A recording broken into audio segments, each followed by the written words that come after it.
Hello and welcome to Crazy Making. I'm Simon Adam, host of Crazy Making. Today's episode marks the first of a series on child and youth mental health. I speak with Julie Wood about the psychiatric drug complex, big pharma research and politics, and the impact of psychiatrization on children and youth. Julie Wood spent most of her working career as a chartered accountant. After her son died in 2008 as a consequence of taking prescribed psychiatric drugs, she embarked on a journey to discover how this could have happened. She met with and learned from several high-profile critics of the status quo, and through them became involved in raising awareness of the truth about these medications and the harm that they do. She is currently editor of ssristories.org and an editor with David Healy and Joanna Lenuri of a recent book titled Children of the Cure, available from Samizdat Health Writers Cooperative.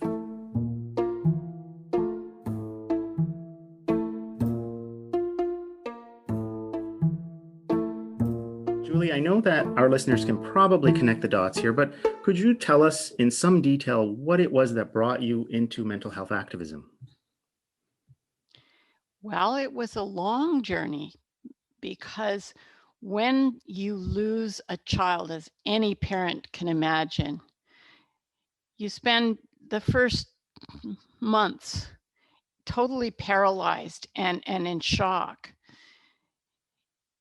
And what happened to me was that I felt that I had a narrative pushed on me that didn't sit well and that I just couldn't accept. It just did not jive with what I knew about my son.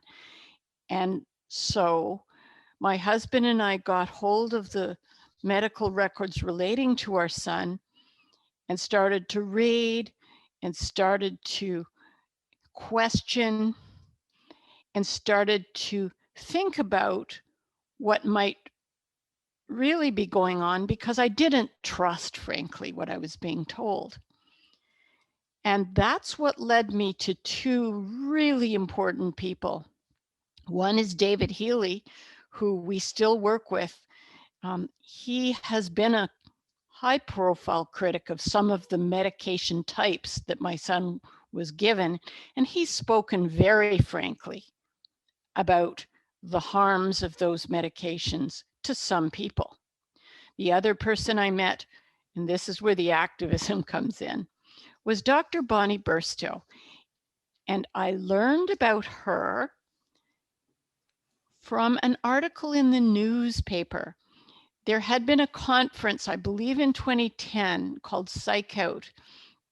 And the National Post had run an article that was quite critical and said things like it was a bunch of crackpots, as I recall. And yet when I read the article, I thought, well, these people seem to have an interesting perspective. So I decided to try and get hold of them, and I did. And I've sort of been a member of that organization ever since. I see. Okay. This is a good exercise for me too, to refresh my memory into the timing that brought you into that movement, the activist movement. So it was Psych Out and it was 2010. And I remember I was one of the organizing committee members of that conference. Yeah, it was really quite an experience and a huge impact. And I don't know if you realize thereafter they did New York carried out Psych Out too a couple of years afterwards. So Julie, could you tell us a little bit, to the degree that you want to share, about tell us about John David, your son, John David, the impersonator, the magician, the actor, the playwright. Well, he was a big personality from the time he was little. And my husband is a real introvert. I'm sort of an ordinary person. My other son is an introvert. We weren't sure where he came from, but he loved life. He loved performing. He just wanted to be the center of attention, and yet he respected other people. So he just really thought that the best thing you could do in life was be out there. And it caused him trouble in school. But in his teenage years, he was so fortunate that he had some teachers who were just terrific. Their view was, you want to argue? onto the debating team. You want to perform, you go and do theater. So he did. And he did theater professionally. He was a really fun kid, but he had his issues. I'll say that. He was gay, and this breaks my heart every time I think about it, because I sort of suspected, and it was fine with me, but he had ambiguous feelings, I think, for all kinds of reasons. But he came out in a suicide note. So that was my son. But along the way, he had, experience with these doctors who prescribed him things he should never have had. And they did not do well for him. Thank you for sharing that, Julie. And I'm sorry that that was your experience with your son, but I'm not sorry that it led you to this forceful and powerful life of activism that it has and will continue to undoubtedly change people's lives for the better. You mentioned that you had access to his medical records, and if you are able to whatever degree, what did you find? Can you tell us, if you're able to talk about it? Anything? Did you find anything concerning, or what did you find in his medical records? Well, dear Simon, you did say this is going to be 20 minutes. I could keep you on this one all day. So I will summarize it for you. Okay. Because medical records are very difficult to read. But that was where I think the biggest impetus for the activism came from, because I was so angry. When I read the records, I realized for the first time that the medical establishment has no respect for people they've diagnosed. They couldn't care less about the truth. And I've actually written about this. But among the things they did, my son would say things like, well, because he had a psychotic break and because he had lost his 4th year at Trinity, he'd lost his breakthrough opportunity to direct Othello at Hart House. He'd had some massive losses, and the university wouldn't have him back once he'd been diagnosed. They sent condolences, but they didn't want him back on campus. So even though his psychiatric problems in real life only lasted 4 days because it had to do with drug withdrawal, what I found was that once you've been diagnosed, you're not a person anymore. So he would say to people at the hospital, yeah, I'm depressed, but I have good reason to be. Look at all that I've lost. And then they would write things about him that he was tended to be too concerned with himself at the expense of other people. Just nonsense, absolute garbage, and totally insensitive, totally baseless. I was appalled. And it all came from standardized questionnaires. This wasn't just a couple of outlier people. Then outside of the formal processes that the hospitals use, they also have a way of discounting you. So I would give them detailed notes and records, and they just couldn't have cared less. They invented a brother for me who had, they said, oh, I have 2 brothers. One has schizophrenia and one has something else. Now, I had a brother with some drug problems, but they just invented this other brother and wrote about it in the file as a reason why my son has these problems. It was truly surreal. And there is an assumption that no one will ever see these documents. You can tell that. And Julie, how did you obtain them? There is a process by which, if a family member dies, During their life, you can't see these records because of privacy of information, unless the person themselves wants to try and get access and share them, but that was never an issue. But after somebody has died, you can apply for them through a process, which is what we did. And that's how we got them. I see. Okay. Is that what is also known as the a Freedom of Information request? I think it's probably under the Health Information Act, but I can't remember the detail. I'd have to go back and look, Simon. At the time, we figured it out and we asked people and figured out how to do it, but I don't frankly recall the details. Okay. Yeah. Okay. Well, just for my own curiosity. Right.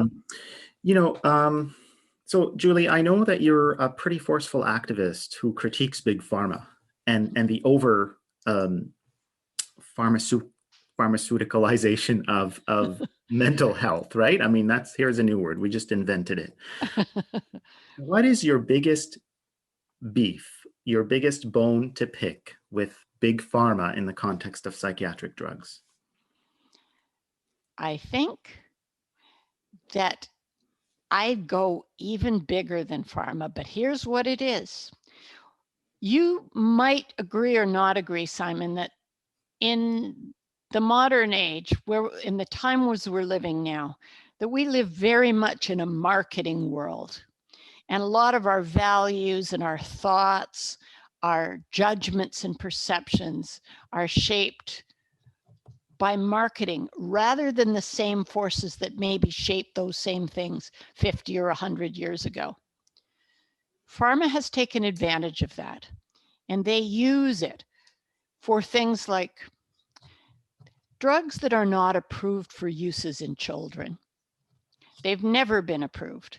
And pharma themselves will, in their monographs, in their drug guides, put in writing that these things are not approved. And they'll put things that you and I would agree with about the side effects and the disadvantages. However, on the side, they push off-label uses of medications for things that I consider to be just made up shit, frankly, like OCD and childhood bipolar and anxiety, AKA worry. That I think is the thing that I think is the most dangerous and damaging, so that doctors have bought into the idea that these things are valuable for things like these so-called disorders. Worry is a disorder. And they give small children, babies even, drugs that have never been shown to be safe for kids and have shown, frankly, to be unsafe for kids and do a ton of damage to their little growing brains. So you say we live in a marketing world, that big pharma has taken advantage of this marketing world and is pushing aggressively for off-label use of drugs in the context of psychiatric drugs. And so, yes, I agree with all of that. We are on the same page, you and I, Julie. I just want to, for the listeners who are not familiar with what off-label means, can you explain that? To the best of my knowledge, it's this. Doctors are not bound by recommendations of the regulators in the US, the Federal Food and Drug Administration that regulates drug safety. The same role is performed supposedly by Health Canada in Canada. So if these drugs have never been shown to be safe, that doesn't mean that doctors can't prescribe them. And the recommendations related to cautions, for example, antidepressants causing suicidality, doctors are free to ignore. So if they listen to somebody who says, oh, mirtazapine is just really useful for managing autism, there may be not a shred of evidence in the world to support that. But if a doctor believes it, they can prescribe this drug anyway. Right. So it is really the use of a drug um, that's been approved for something else, but it's being used for something that was not originally intended to be used, and it wasn't originally approved for this new use of it. That's Off-label. exactly right. But in addition, it's approved, it's not approved for a particular population because in some cases it's been proven to be harmful to that population, and yet off-label provides this loophole, this backdoor way of increasing prescriptions. And I just read a study yesterday, actually, that showed that in Canada up to 2016, antidepressant prescriptions are increasing exponentially. Why? Wow. I think that's the answer. Yeah. I want to ask you about Children of the Cure. How did that Okay. come about? What is Children of the Cure about? How did it come about? Tell us a little bit about that book. Well, that's really a Dr. David Healy project, but I believed in it. I believe in it 100%. It started with a group of high-profile doctors wanting to do a reanalysis of the data relating to a very, very well-known study, and probably the biggest, I'll call it a fraud, that was ever put out. And this study purported to show that paroxetine, under its various names, was safe and effective as a treatment for adolescents and young people, when in fact the data that they published, to the extent that they published it, showed the opposite, and there was a lot of machinations underneath it and a lot of hidden information. So Children of the Cure took the whole story of Study 329, how it started, and how one very brave Scottish journalist, Shelley Joffe, who is just a filmmaker, well, not just a filmmaker, but she was doing these series of films for Panorama and was able, as just one person, to uncover more problems about this medication than all the reviewers in British Medical Journal, all the people who read the study 329, all the authors who are supposedly experts in the field. And that's the story. How is it that this obviously, seriously flawed study that caused so much harm to so many kids because it was so relied on for so long, how could it be that this could happen in a continent that supposedly cares about its citizens and protecting their safety with respect to drug approvals? Very interesting and compelling question. I look forward to finishing it. I haven't finished reading it, I must admit, because as I said off record, I thought I wasn't doing this interview with you for another couple of days, so I thought I had more time. So, but here we are in real time. Julie, okay, so you're obviously up to a lot these days. When you're not tackling big pharma or writing books and trying to help save young people's lives, what else are you up to? Like, what are you up to right now? What's the newest and latest that you've been doing? Well, I play bridge a lot, but one of the things that I found the most interesting, and this does relate to Cure and to a lot of other things, and it's one of the benefits of having been exposed to Dr. Healy, is that if you know the history of things, so much gets revealed. I believe, Simon, that a lot of what makes it easy for pharma, for the marketers to get away with pushing a lot of notions that we're buying into, is because we don't understand the history. just to give you one quickie example, because so many children are drugged for ADHD, but ADHD never existed 50 years ago. And there was a thing called MBD that maybe affected some tiny fraction of a percentage of the population. But the idea of hyperactivity in children and that certain behaviors collectively constitute a disease was voted into existence in the 90s. A bunch of psychiatrists put up their hands and said, yeah, we think this is something that's real. And then everybody started drugging kids for it. Another interesting thing, and this is in Cure, the history of depression. In another book, The Antidepressant Era, David talks about how there wasn't really depression before the 1900s. There was economic depression, but melancholia wasn't something that we considered that 1 in 5 people would have in their lifetime, and that losing your boyfriend or your grandmother meant you were depressed. This was something that pharma had to market for 2 decades really, really hard via doctors and journals to get people to buy into. Canadians and Americans were really resistant to the notion that there was something wrong with them if they didn't feel right for decades, as I say. So until the 80s, people tended to believe that if you were down, it was probably because there were bad things happening.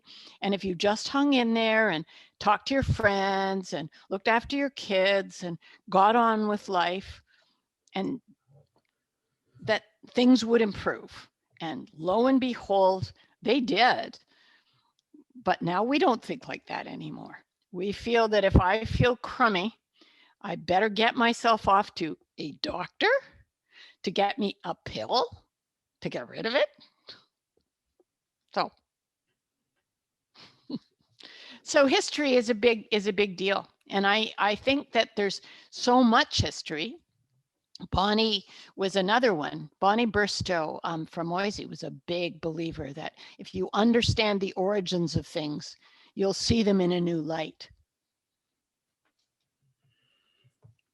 Julie, if you were to find yourself sitting with young people or youth struggling with mental health issues, what would you tell them, and what advice would you have for their parents?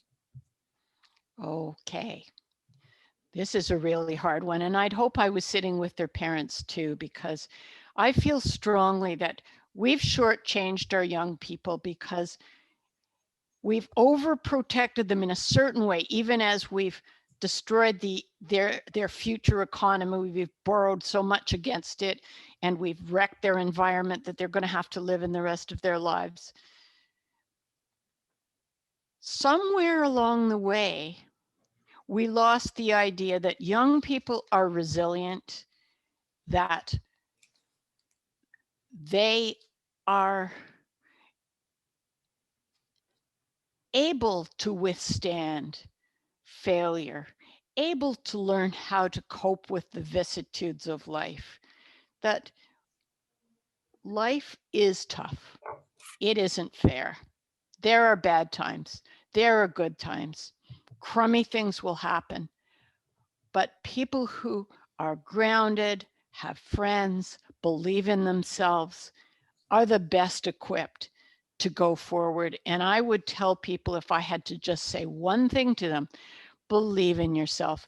Do not give up hope and think that you need to go to a doctor if things are going wrong. Think long and hard about how you want things to be and never stop fighting for that. And you'll probably find that your life turns out pretty well. Thank you. Thanks for that, Julie. Julie Wood is a chartered accountant, mental health activist, mother, and author. Julie, thank you for joining me on Crazy Making. Well, thank you, Simon. It's great to be here. I really, really like to talk about these things, and it's a pleasure to connect with you again.